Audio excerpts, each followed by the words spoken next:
बस यही सोच के हर मुश्किलों से लड़ता आया हूं कि धूप कितनी भी तेज हो समंदर सूखा नहीं करते। देखिए बच्चों, मुश्किल हर तरह की आती है, हर तरह की मुश्किल का आप बच्चे सामना करते हैं, लेकिन इतना ध्यान रख लें कि धूप कितनी भी तेज हो समंदर सूखा नहीं करते। और इसी बात को और इसी जुझारूपन को ध्यान में रखते हुए हमने ये वीडियो लेक्चर सीरीज स्टार्ट की है कि डिफरेंट चैप्टर्स को आप 2 घंटे में या 1 घंटे में या कुछ समय में किस तरह से तैयार कर सकते हैं। आज बारी है क्लास 12 इलेक्ट्रोकेमिस्ट्री चैप्टर। आप किस तरह से कुछ इंपॉर्टेंट बातों को ध्यान में रखते हुए इस चैप्टर को अपने एग्जाम्स के लिए तैयार करेंगे। देखिए, जहां तक इलेक्ट्रोकेमिस्ट्री शब्द का मीनिंग है, इलेक्ट्रोकेमिस्ट्री का मतलब branch of chemistry which deals with the relation with electricity and chemical change। हमारे केमिस्ट्री की वो ब्रांच जो ये बताती है कि किस तरह से केमिकल एनर्जी को इलेक्ट्रिकल एनर्जी में बदला जा सकता है, यानी इलेक्ट्रोकेमिकल सेल, या किस तरह से इलेक्ट्रिसिटी से केमिकल चेंज कराया जा सकता है, यानी इलेक्ट्रोलिटिक सेल। तो एक ऐसी ब्रांच जो इलेक्ट्रिसिटी और केमिकल चेंज के बीच में हमें रिलेशन बताती है, उसे इलेक्ट्रोकेमिस्ट्री कहा जाएगा। इलेक्ट्रोकेमिस्ट्री चैप्टर के अंदर सबसे पहले आपको कंडक्टर की डेफिनेशन को सीखना होगा। कंडक्टर आप जब से साइंस पढ़ते हैं तभी से ऑलमोस्ट कंडक्टर की डेफिनेशन आप जानते हैं। एक ऐसा सब्सटेंस जो अपने में से इलेक्ट्रिसिटी को पास होने दे।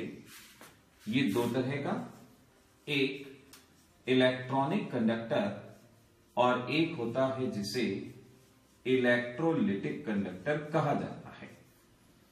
इलेक्ट्रॉनिक कंडक्टर यानी मेटेलिक कंडक्टर, जहां कंडक्टिंग एजेंसीज इलेक्ट्रॉन्स होते हैं, फास्ट, फ्री मूविंग, और यहां कंडक्टिंग एजेंसी आयंस होते हैं। तो अगर आपसे पूछ लें कौन बेटर है, जहां फास्ट कंडक्टिंग एजेंसी है, electronic conductor are always better conductor. इसके बाद आपको जानना है वो कौन कौन से फैक्टर्स हैं जो कंडक्टिविटी को अफेक्ट कर सकते हैं, फैक्टर्स अफेक्टिंग द कंडक्टिविटी। तो पहला फैक्टर आपको क्लियर होना चाहिए, टाइप ऑफ कंडक्टर, किस तरह का कंडक्टर है, इलेक्ट्रॉनिक है या इलेक्ट्रोलिटिक है। इलेक्ट्रॉनिक होगा तो ऑलरेडी फास्ट होगा। सेकेंड फैक्टर आपको करना है टाइप ऑफ इलेक्ट्रोलाइट, यानी अगर इलेक्ट्रोलिटिक है, सॉल्यूशन है, लिक्विड मीडियम है। अगर स्ट्रॉन्ग इलेक्ट्रोलाइट होगा तो बेटर कंडक्टर होगा, वीक इलेक्ट्रोलाइट होगा तो बेटर कंडक्टर नहीं होगा। इसी सीक्वेंस में फैक्टर अगर ध्यान रखेंगे कभी गलती नहीं करेंगे। फैक्टर जान लेना कोई मुश्किल काम नहीं है, उन्हें किस सीक्वेंस में अप्लाई करना है ये स्मार्ट मूव होता है, ध्यान रखना। तो इलेक्ट्रोलाइट स्ट्रॉन्ग है या वीक, ये पहचान लिए। इसके बाद आपको देखना है नंबर ऑफ पार्टिकल्स पर मॉलिक्यूल, यानी एक मॉलिक्यूल में कितने पार्टिकल, कितने आयन प्रेजेंट है। NaCl जब टूटता है 2 आयन देता है, MgCl2 टूटता है तो 3 पार्टिकल देता है। तो बेटर कंडक्टर कौन होगा, जहां ज्यादा पार्टिकल कंडक्शन के लिए होंगे। भाई, जहां जिस टीम में ज्यादा आदमी सामान लेके जा सकते हैं वही ज्यादा बेटर कंडक्टर होगा। तो जिसमें नंबर ऑफ पार्टिकल ज्यादा हैं उसे बेटर कंडक्टर कहा जाएगा। अगर आपका डिसीजन यहां से भी नहीं हुआ, नंबर ऑफ पार्टिकल भी सेम है, इलेक्ट्रोलाइट भी सेम है, एटसेट्रा, तो अगला फैक्टर आपको देखना है कंसंट्रेशन ऑफ सॉल्यूशन। सॉल्यूशन की concentration inversely proportional to conductivity. अगर कंसंट्रेशन ज्यादा होगी, सोच के देखें, एक कमरे में बहुत सारे आदमी हैं और आपको वहां से जाना है। अगर बहुत ज्यादा आदमी होंगे तो आपके चलने में हिंड्रेंस होगी, रिस्ट्रिक्शंस होंगे, आप आसानी से मूव नहीं कर पाएंगे। सो we can say more is the concentration, lesser will be the mobility, और मोबिलिटी अगर कम होगी तो कंडक्टिविटी ऑटोमेटिकली कम हो जाएगी। तो अगर मोलैरिटी ज्यादा है तो वहां कंडक्टिविटी कम होगी। और इसी तरह से नेक्स्ट फैक्टर आपको मालूम होना चाहिए, साइज का फैक्टर। अगर नंबर ऑफ पार्टिकल से भी डिसीजन ना हो तो आप साइज को समझेंगे। साइज को आपने दो तरीके से पढ़ना है। नॉन एक्वस मीडियम में size is inversely proportional to conductivity. अगर वाटर नहीं है तो जिसका साइज छोटा है उसकी मोबिलिटी ज्यादा होगी, तेजी से भागेगा, कंडक्टिविटी ज्यादा होगी। तो नॉन एक्वस मीडियम इनवर्सली, और अगर आपको एक्वस मीडियम में दिया जाए डायरेक्टली प्रोपोर्शनल टू कंडक्टिविटी। अगर आपसे कहा NaCl एक्वस, KCl एक्वस, किसकी कंडक्टिविटी ज्यादा है? एक्वस मीडियम में जिसका साइज बड़ा होगा उसकी कंडक्टिविटी ज्यादा होगी, यहां से याद रख सकते हैं। तो इस तरीके से जब जब आप फैक्टर अफेक्टिंग कंडक्टिविटी पढ़ेंगे हमेशा इस सीक्वेंस में करने की कोशिश करेंगे। फॉर एग्जाम्पल अगर मैं आपसे कहूं, आपसे पूछा जाए सोडियम और सोडियम क्लोराइड में से कौन बेटर कंडक्टर है? सोडियम मेटल है, जितने भी मेटल वो electronic conductor, compound electrolytic conductor. अब हमें ध्यान रखना है हमेशा मेटेलिक कंडक्टर ही सबसे बेस्ट होता है, तो जवाब हो गया NaCl। अगर हमसे पूछा गया CH3COH और NaCl कौन बेटर है, पहला फैक्टर अप्लाई नहीं होगा क्योंकि इनमें से कोई भी मेटल नहीं है, कंपाउंड है, दोनों के दोनों इलेक्ट्रोलाइट हैं। किस तरह के इलेक्ट्रोलाइट हैं? ये वीक इलेक्ट्रोलाइट, ये स्ट्रॉन्ग इलेक्ट्रोलाइट। तो हम कहेंगे स्ट्रॉन्ग इलेक्ट्रोलाइट बेटर कंडक्टर होगा। ऐसे ही अगर पूछ लिया गया NaCl MgCl2 तो हम समझ पाएंगे इलेक्ट्रॉनिक नहीं है, इससे अप्लाई नहीं होगा। दोनों स्ट्रॉन्ग इलेक्ट्रोलाइट हैं, इससे भी अप्लाई नहीं होगा। फिर आप देखेंगे नंबर ऑफ पार्टिकल्स, जिसमें नंबर ऑफ पार्टिकल ज्यादा हैं MgCl2, ये हमारा बेटर कंडक्टर रहेगा। ऐसा इस तरह से कह सकते हैं। तो सबसे पहले आपको कंडक्टर, फैक्टर अफेक्टिंग कंडक्टिविटी, इस तरह से चीजों को याद रखना है। फिर आपको कंडक्टिविटी और इसकी टाइप के बारे में याद रखना है। तीन तरह से कंडक्टिविटी को पढ़ना है। पहली है जिसे स्पेसिफिक कंडक्टिविटी कहा जाएगा, दूसरी को मोलर कंडक्टिविटी कहा जाएगा, और तीसरी को इक्विवेलेंट कंडक्टिविटी के नाम से पहचाना जाएगा। Specific conductivity, molar conductivity, equivalent conductivity. Specific conductivity का मीनिंग है कंडक्टेंस ऑफ 1 cc सॉल्यूशन। हमने सॉल्यूशन का 1 cc वॉल्यूम लिया, उसमें जो भी कंडक्टेंस है उसे स्पेसिफिक कंडक्टेंस कहा जाएगा। स्मॉल k या कप्पा से इसको रिप्रेजेंट किया जाता है, and this is equal to 1/r into L/A। L/A को हम सेल कांस्टेंट के नाम से भी पहचानते हैं। तो specific conductivity, conductance of 1 cc of solution, और इसका फार्मूला याद रखना।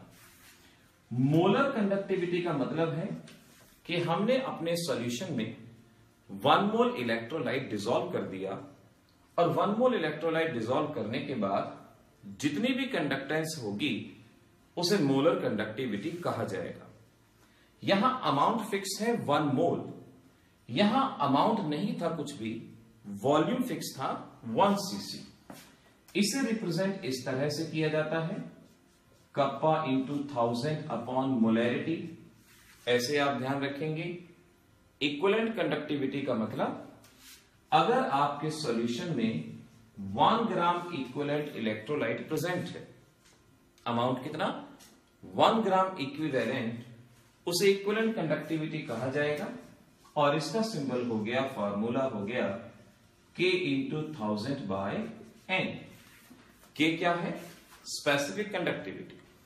तो हमेशा इसे इसी सीक्वेंस में पढ़ना है।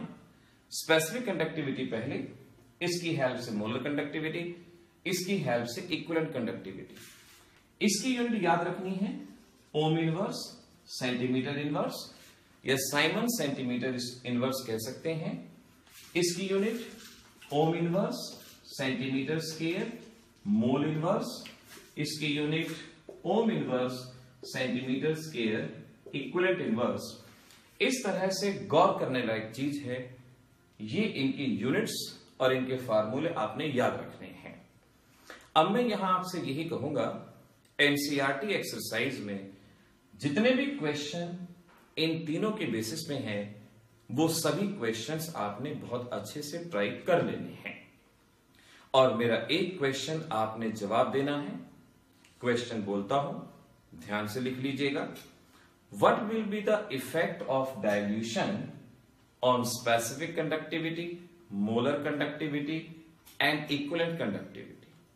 यानी अगर हम इसमें पानी डालेंगे तो तीनों तरह की कंडक्टिविटी पे क्या इफेक्ट पड़ेगा, ये क्वेश्चन आपको आना चाहिए। तो इस तरह से ये हमारा कंडक्टिविटी का पोर्शन, ये स्टेप वाइज मैनर है इलेक्ट्रोकेमिस्ट्री तैयार करने के लिए। अगली चीज आपको जो याद करनी है वो है कोलराश लॉ। कोलराश लॉ आपको आना चाहिए। कोलराश लॉ की सिंपल डेफिनेशन जो आपको समझनी होगी वो ये कहती है कि molar conductivity at infinite dilution for any electrolyte. Kohlrausch law सिर्फ इनफाइनाइट डाइल्यूशन पे एप्लीकेबल है, यानी जब बहुत ज्यादा पानी मिला दिया आपने उस वक्त ये एप्लीकेबल है। और ये कहता है किसी भी सब्सटेंस की molar conductivity at infinite dilution और equivalent conductivity at infinite dilution उसके आयंस की कंडक्टिविटी का सम होती है। जैसे conductivity of sodium ion at infinite dilution and that of chloride ion at infinite dilution. तो इनफाइनाइट डाइल्यूशन पे इसकी कंडक्टिविटी आयंस की कंडक्टिविटी का सम होगी। एक और एक्सप्रेशन अगर MgCl2 के बारे में कहें, so ionic conductivity of magnesium ion 2 into ionic conductivity of chloride ion. इस तरह से MgCl2 के बारे में हम बता सकते हैं। कोलराश लॉ के भी एनसीईआरटी बेसिस के सभी न्यूमेरिकल्स ट्राई कर लेने चाहिए। कोई रेफरेंस बुक है तो वहां से भी आप इसके न्यूमेरिकल ट्राई कर सकते हैं। बहुत आसान से न्यूमेरिकल इसके रहेंगे। तो ये रहा हमारा कोलराश लॉ जो आपसे हो जाना चाहिए। अगली चीज आपको याद होनी चाहिए इलेक्ट्रोकेमिकल सेल। इलेक्ट्रोकेमिकल सेल का डायग्राम आपको याद करना है, सॉल्ट ब्रिज का फंक्शन याद करना है। उसके अलावा आपको इलेक्ट्रोड पोटेंशियल आना चाहिए। इलेक्ट्रोड पोटेंशियल का मीनिंग है टेंडेंसी ऑफ एन एलिमेंट और मेटल टू लूज और गेन इलेक्ट्रॉन। इलेक्ट्रोड पोटेंशियल हमेशा रिडक्शन पोटेंशियल टर्म में मेजर किया जाता है और इलेक्ट्रोड पोटेंशियल को जिस सीक्वेंस में अरेंज करते हैं उसे ईएमएफ सीरीज कहा जाता है।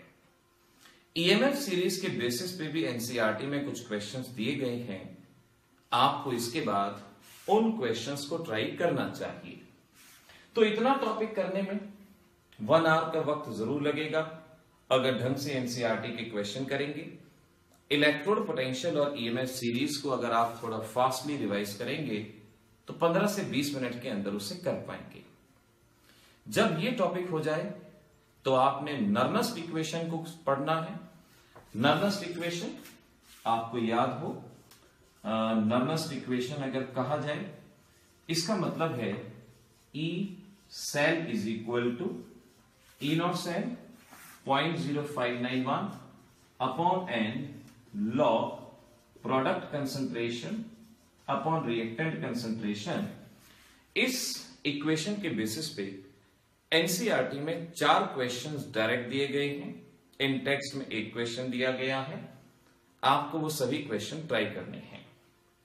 ये है स्टैंडर्ड ईएमएफ जिसका मतलब electrode potential of cathode minus anode. ये है एन फैक्टर कि नंबर ऑफ इलेक्ट्रॉन पर रिएक्शन क्या चेंज होता है। ये आपको अच्छे से आ जाना चाहिए। इसके अलावा आपको डेल्टा जी के बेसिस पे न्यूमेरिकल सॉल्व करने हैं, जिसका ये फार्मूला आपको ध्यान रखना है। डेल्टा जी नॉट का मतलब हुआ स्टैंडर्ड फ्री एनर्जी चेंज, और इसे यूजफुल वर्क डन के नाम से भी पहचाना जाता है, ध्यान रखना। एक और रिलेशन आपको जो ध्यान रखना है 2.303 RT log KC। इन तीन रिलेशन के बेसिस पे आपसे न्यूमेरिकल होने चाहिए। केसी है हमारे पास इक्विलिब्रियम कांस्टेंट, तो आपको EMF of cell, delta G not यानी वर्क डन और इक्विलिब्रियम कांस्टेंट निकालना आना चाहिए, इसको याद रखना। फिर बचा आपके पास टॉपिक इलेक्ट्रोलिसिस का। आपको इलेक्ट्रोलिसिस के बारे में पढ़ना होगा। इलेक्ट्रोलिसिस का मतलब जब इलेक्ट्रिसिटी पास की जाती है तो सॉल्यूशन का कैटायन कहां जाएगा, एनायन कहां जाएगा। कैटायन कैथोड पे जाएगा, एनायन एनोड पे जाएगा। आपने इसको करना है, और एनसीईआरटी में 4 क्वेश्चन है। इसके बेसिस पे आपने उन चारों क्वेश्चंस को अच्छे से समझना है, याद करना है, अच्छे से क्रैम करना है। क्रैमिंग भी हमारी लर्निंग का पार्ट होता है। क्रैम करेंगे तो भी उसको अच्छे से हम लिख पाएंगे। तो इलेक्ट्रोलिसिस आपका होना चाहिए। इसके अलावा आपको लास्ट में फ्यूल सेल की रिएक्शन। फ्यूल सेल एक ऐसा क्वेश्चन है जो बहुत सिंपल होते हुए भी बार बार पूछा गया है। फ्यूल सेल क्या चीज है और उसकी रिएक्शन क्या है, ये याद करनी चाहिए। और कोरोजन के अंदर आपको सैक्रिफिशियल प्रोटेक्शन और कैथोडिक प्रोटेक्शन याद करना चाहिए। बैटरीज के अंदर मैं कहूंगा आप लेड बैटरीज की रिएक्शन ऑफ चार्जिंग, रिचार्जिंग वगैरह इसे बहुत अच्छे से याद करें। तो देखिए, इलेक्ट्रोकेमिस्ट्री जो एक बड़ा चैप्टर है जिसका डर बच्चों के मन में बना रहता है, आप कम से कम समय में और इस सीक्वेंस को फॉलो करने के बाद बहुत आसानी से कर पाएंगे। इतनी मोटी मोटी बुक्स के अंदर इतना बड़ा बड़ा चैप्टर दिखाया जाता है, लेकिन आपको उससे घबराने की जरूरत नहीं है। आप जस्ट सीक्वेंस को फॉलो करें और ध्यान रखें, ढूंढोगे तो रास्ते मिल ही जाएंगे। चलने की तैयारी करें, चलें, पढ़ें। जिस चीज से डर लगता है उसको सबसे पहले करें। अगर उसको सबसे पहले कर लिया फिर कोई भी चीज मुश्किल नहीं रह जाएगी। सो इस तरह से आप देखते रहिए। ऐसे ही आगे आने वाले लेक्चर्स के अंदर और भी चैप्टर्स के बारे में बात की जाएगी। और कोई भी प्रॉब्लम हो कमेंट सेक्शन में लिखिएगा। देखते रहिए।